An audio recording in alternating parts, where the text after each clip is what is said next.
Welcome back, my name is LastKnownMeal, and today I'm really excited since we're taking a first look at the Witcher tabletop RPG. Tabletop Witcher was released by R.Talsorian, which you may know from Cyberpunk 2020. The game was written and created by Cody and Lisa Pondsmith with the help of Mike Pondsmith and many other talented people like illustrators, playtesters, and so on. I was lucky enough to receive a first version, so it's not finished yet. There's still some things that need to be done, so even though this is somewhat of a review slash first look, keep in mind that it's not finished yet.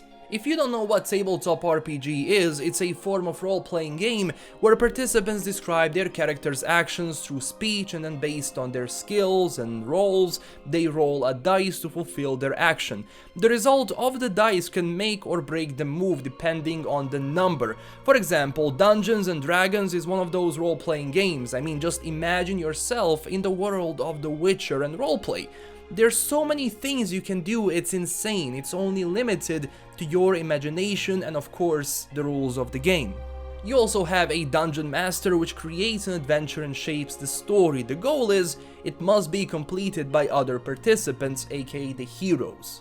When it comes to the game itself, I think that the world of The Witcher is perfect for this because a good tabletop game is only good if you have rich lore and characters in it. And the world created by Sapkowski and then later adapted by CDPR is definitely that. I think it's really important that we have this new thing in the franchise because not only you get to experience all of that on the pen and paper, but the game is also designed in a way to be easy to get into. It's not that complicated as other pen and paper RPGs that have more rules and more stuff to think about.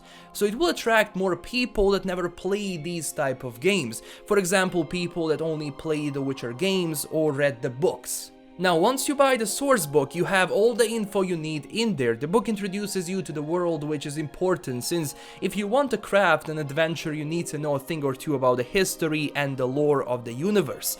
The first pages talk a lot about the continent, different kingdoms and factions, even explaining different roles and just people inside that universe. So if you want to learn a lot about The Witcher, it has been described really well in the Sourcebook.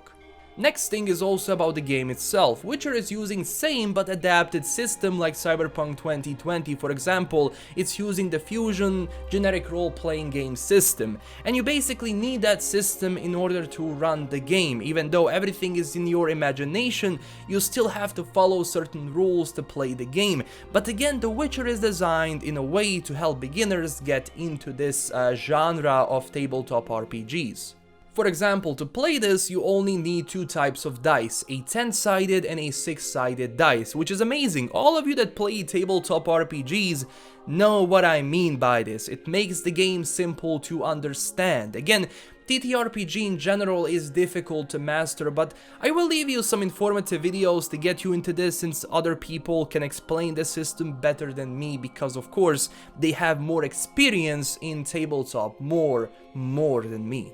When it comes to characters, you have all the famous characters like Geralt, Dandelion, Triss, Yennefer, and so much more.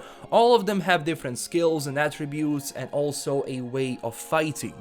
For example, if you are playing as Dandelion, you are not expected to fight as good as Geralt, but you are way more useful for other things like charisma or human perception and so on. This is basically like the video game, but you are writing some things down first. But just imagine yourself playing the video game as Dandelion. If you're going to roleplay, of course you're not going to be a master swordsman, you're going to use your skills to help your team, but in other ways. You can also create your own character, choose from different races, role factions, and even choose your life path. For some things you roll, since you can't choose anything, fate needs to decide some things for you, but generally you shape your character how you want. If you want to be a fighting dwarf, you can do that as well. If you want to be a blacksmith, be a blacksmith. When it comes to female witchers, because that's something people ask me about, like how do you include female witchers into a tabletop RPGs, because you would break the lore, because there are no female witchers. Basically, in the Sourcebook it said it's up to the dungeon master to decide if one could include a female witcher. When it comes to the source book, the illustrations and how the book is organized, I can only say that it's pretty goddamn good, and the illustrations, they look amazing. Now, if you read Cyberpunk 2020 source book, you will have no problems getting into this as well. Even if you never read that source book still, it does have 336 pages so far, but everything is explained, from characters to maps to different types of weapons, how you play the game, etc, etc. For example, let's take a look at Geralt of Rivia. If you don't want to create your own character, you can always use the predefined ones. Geralt, if you look at him, has different skills like awareness, riding, small blades, which go with his class and role. Then you also have gear, which is also something you can pick up or change during the adventure, so nothing like they have should stay on them. If during the adventure you find a better sword, you can use that, depending on the dungeon master and the adventure as they craft it.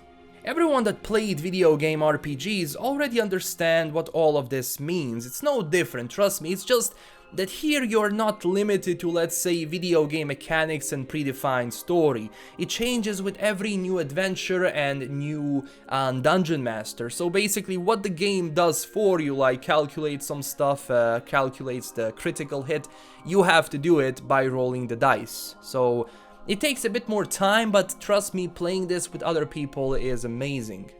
Keep in mind that I still have the first print, so things can be changed.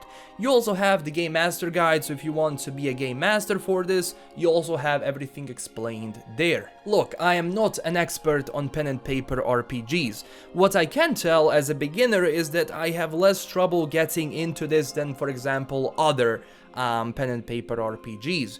This was the first look on The Witcher pen and paper RPG. Special thanks to R.Talsorian for sending me this. Congrats on the release and all the hard work. I really wish you all the best in the future.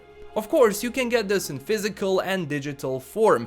I will leave you a link to the purchase site for the digital version. I am not affiliated with that site, so it's not a sponsored link or anything like that. This was LastKnownMeal, thank you for watching, don't forget to smash that like and subscribe button for more of The Witcher, and tell me down below what you think about this. There is a ton of people more experienced than me, so if you want to say something about this or I said something wrong, please feel free to tell me down below in the comments. Stay classy everyone, and bye bye.